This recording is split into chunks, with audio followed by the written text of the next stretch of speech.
how can you beat somebody that is got more capital than you, more experience than you, more wealth than you, right? You have all these advantages. So how do you beat that guy?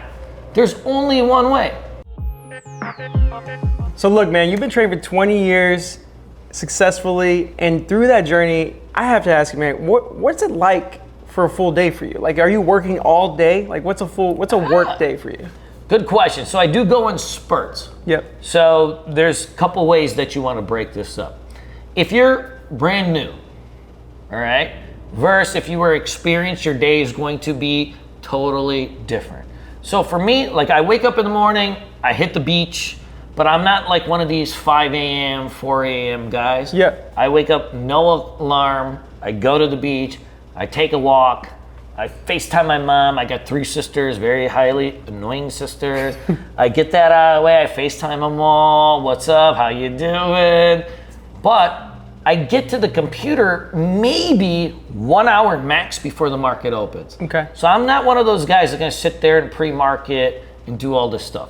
The reason I do that though, is if you sit there at the computer, say 3 hours before the market, and you're reading all these articles about your stocks, you're reading all this stuff, you're in all these discords, whatever, yeah, you're gonna become really emotionally attached to your stocks. If you sat there and you're like watching a stock from 6 in the morning, all of a sudden you're like reading about it, you're seeing what everybody else is talking about on Twitter, Instagram, wherever it might be, all of a sudden like you're gonna start to have biases about this stock. It's not a stock anymore. It's like your friend. Right. I spent a lot of time with this stock. This is my buddy. So I don't like doing all that. I think the morning should be about preparing your brain to make great decisions quickly. And that's how I like to spend my morning. So I walk, I go to the beach, I have my coffee, I do these kind of things. Nothing crazy, but I have like a basic routine that works for me. And then I will get to the computer never more than an hour before the market opens, because otherwise you're just married to these things. Yeah. But beyond that, like if the market is hot, yes, I will trade throughout the day. And like right now, the last 2 months, right? So the market's been heating up. Yep. Okay, I gotta sit at the computer a little bit longer. A year before that, no, market was not hot. I mean, so you were stuck in a range for a long period of time on the QQQs. Yeah, I'm trading like 1 or 2 hours. I'm taking my $2 here, $3 here, my scalp trades, income trades, and then I'm gone. Yep. You know, and so that becomes really, really important. But one of the things I think is very, very important if you're new versus experienced is this. When people make videos and they talk about their daily practices, they are talking to you about these daily practices as rich men. When they were poor, they did not have these daily practices. So you have people like right now that'll go on and say like, you need 8 hours, 9 hours of sleep. This is true, but the person that is saying that is 40 years old and wealthy. They're gonna say you have to eat this way, you have to do this, you have to take the ice bath, you have to do this, you have to take the cold shower, you can't jack off anymore, right? Like you can't do anything. Yeah.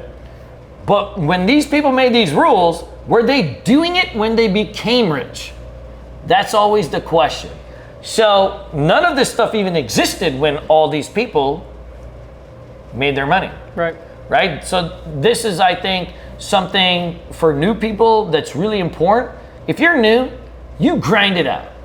You grind it out till you can't grind it out anymore. You show up to work every damn day. Yep.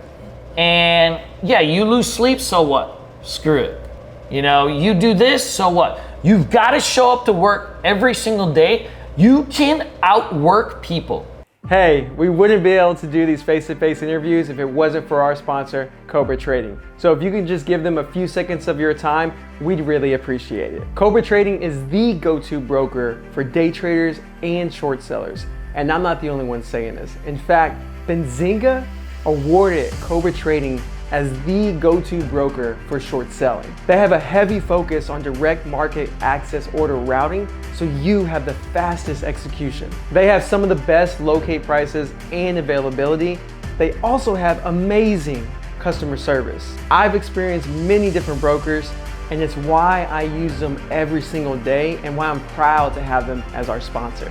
Sign up now by clicking the Be the Trader referral link below and earn 1 free month of software with Cobra and 25% off all commissions.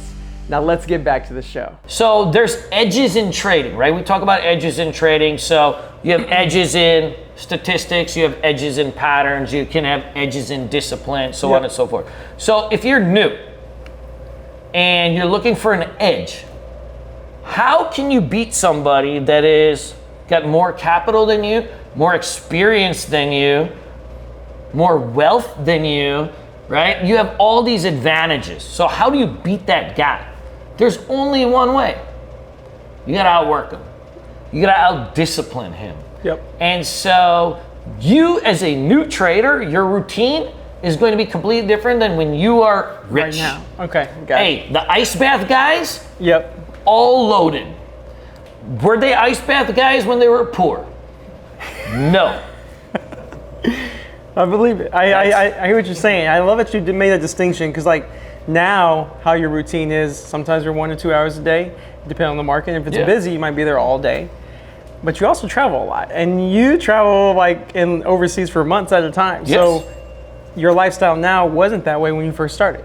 No. You were grinding every single day, spending hours. Every day. Now you can grind and travel. Yep. So like when I started this business at Bulls on Wall Street, I took all my boys, we moved to Costa Rica, we stayed there for 6 months. Now we grinded our butts off there, we just did a different location. But I did it for cost purposes. Yep. If we moved to New York, like where my boy Lucci was living, I was like thinking about moving by him. You move to LA or wherever, you know, you house 5 dudes, $10,000 a month. Yeah. I go to Costa Rica in 2011. We're paying $1,500 a month. We got maid, cook, cleaners, you know, all this stuff.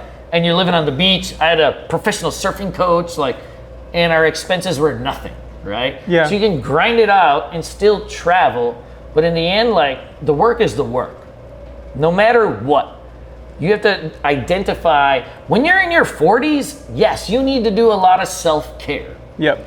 And so all the people that are talking about their routines and all this stuff, you don't see any of them that are not in their 40s. Well, yeah, if you're 45 years old, you need a lot of rest. You need a lot of sleep. You need a lot of ice baths or whatever, right? When you're 25 years old, what you need is work. Yep. You need work ethic, you need discipline, you need to have some morals, you need to stand for something, and you gotta show up every damn day. So your routine will change. But right now, if you're new, man, work till you can't work anymore. Work till it's painful. Yep.